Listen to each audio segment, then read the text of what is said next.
It was built to last forever. But in 2024, a $10 billion company whose product was in nearly every home on Earth ran out of money. This is the rise and fall of Tupperware. To understand how it collapsed, we have to go back to 1946. A struggling inventor named Earl Tupper had an idea that would change kitchens forever. Tupper wasn't just making plastic containers. He was solving a problem: food waste. In post-war America, leftovers were a growing luxury, but without airtight storage, they spoiled fast. Tupper developed a flexible polyethylene lid that burped out air, creating a vacuum seal. It was revolutionary. But there was a problem. Nobody understood how to use it. The seal was so that customers couldn't figure out how to close the lid. That's when a legendary saleswoman named Brownie Wise entered the picture.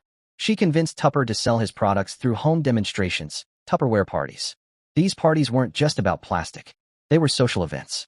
Women earned money, won prizes, and built careers in a world that offered few opportunities. Tupperware became a symbol of independence.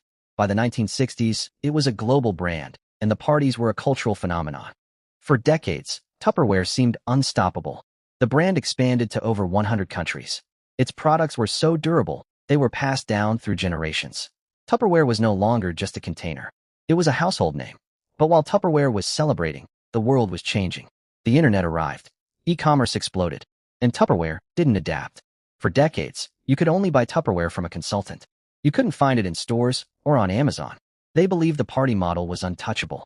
At the same time, women, the heart of the Tupperware sales force, entered the workforce in massive numbers. They no longer had time for home parties. The very customers who built the brand were now too busy to sell it. To make matters worse, cheaper competitors flooded the market. Gladware, Ziploc, Rubbermaid.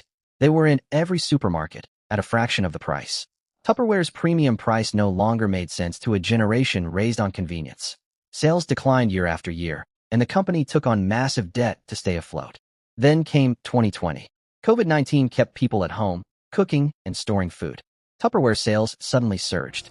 The company thought it was a comeback, but it was a mirage.